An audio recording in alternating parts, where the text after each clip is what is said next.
Polity, ಈ ಥರ column ಹಾಕ್ರಿ please, draw the column. Polity, governance, constitution.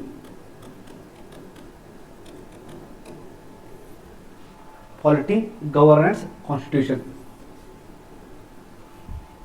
ಭಾರತದ ಸಂವಿಧಾನ, ರಾಜ್ಯಶಾಸ್ತ್ರ ಮತ್ತು ಆಡಳಿತ. ನಾವು ಕನ್ನಡ ಗವರ್ನೆನ್ಸಿಗೆ ಆಡಳಿತ ಅಂತ ಹೇಳ್ಬಿಡ್ತೇವೆ, ಬಟ್ ಇಂಗ್ಲೀಷ್ ಒಳಗಡೆ ಗವರ್ನೆನ್ಸ್ ಒಳಗೆ 2 ಕೀವರ್ಡ್ ನೆನ್ಪಿಡಬೇಕು. ಒಂದು treatment and another one is administration. ನಾವೆಲ್ಲ IAS ಆದಮೇಲೆ will become a part of the governance. We are not a governance but will become a part of the governance. Treatment, administration ಯಾರು ಮಾಡ್ಬೋದು, political class ಮಾಡ್ಬೋದು, MLA MP officers ಮಾಡ್ಬೋದು. ಮಾಡ್ಬೋದೇನು, ನಾವು ಮಾಡ್ತೇವೆ. Both political roll also ಅಲ್ಲಿ important ಆಗುತ್ತೆ, officers roll also important ಆಗುತ್ತೆ. ಈ ಪಾಲಿಟಿ ಏನಿದೆಯಲ್ಲ, it is nothing but what system.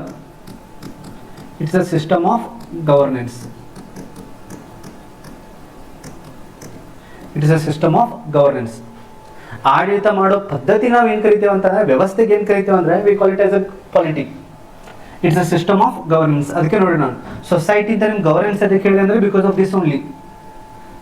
Polity ಅಂದರೆ it's a system of governance. ಅಂದರೆ ಕಾನ್ಸ್ಟಿಟ್ಯೂಷನ್ ಅಂದರೆ ಏನೀಗ, ಕಾನ್ಸ್ಟಿಟ್ಯೂಷನ್ ಅಂತಂದರೆ it is a fundamental law, ಮೂಲಭೂತ ಕಾನೂನು, ಫಂಡಮೆಂಟಲ್ ಲಾ ಆಫ್ ಗವರ್ನೆನ್ಸ್.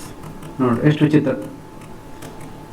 ಎಲ್ಲ ಕಡೆ ಗವರ್ನೆನ್ಸ್ ಇದೆ, ಇಲ್ಲೂ ಗವರ್ನೆನ್ಸ್ ಇದೆ, ಇಲ್ಲೂ ಗವರ್ನೆನ್ಸ್ ಇದೆ. ಅದಕ್ಕೆ ಫಸ್ಟ್ ನಾನು ನಿಮ್ಗೆ ಏನು ಹೇಳಿದೆ ಅಂತಂದರೆ ಗವರ್ನೆನ್ಸ್. ಭಾಳಷ್ಟು ಜನ ಸಂವಿಧಾನ ಅಂದರೆ ಏನಂತ ಒಮ್ಮೆ ಕೇಳಿದರೆ ಇಂಟರ್ವ್ಯೂನಾಗೆ, ಯಾವುದಾದ್ರು ಎಕ್ಸಾಮ್ ಇಂಟರ್ವ್ಯೂ ಹೋದರೆ, UPSC KPSC ಇಂಟರ್ವ್ಯೂ ಹೋದರೆ ಕಾನ್ಸ್ಟಿಟ್ಯೂಷನ್ ಭಾಳ ಜನ ಏನು ಹೇಳ್ತಾರೆ, ಸರ್ ಕಾನ್ಸ್ಟಿಟ್ಯೂಷನ್ ಪ್ರಿಯಾಂಬಲ್ ಇದೆ. ಅವ್ರು ಏನು ಕ್ವಶನ್ ಕೇಳಿದಾರೆ, what is in the constitution ಅಂತ ಕೇಳಿಲ್ಲ ಅವರು, ವಾಟ್ ಈಸ್ ದ ಕಾನ್ಸ್ಟಿಟ್ಯೂಷನ್ ಅಂತ ಕೇಳಿದಾರೆ. ಆ constitution is nothing but what fundamental law of the governance.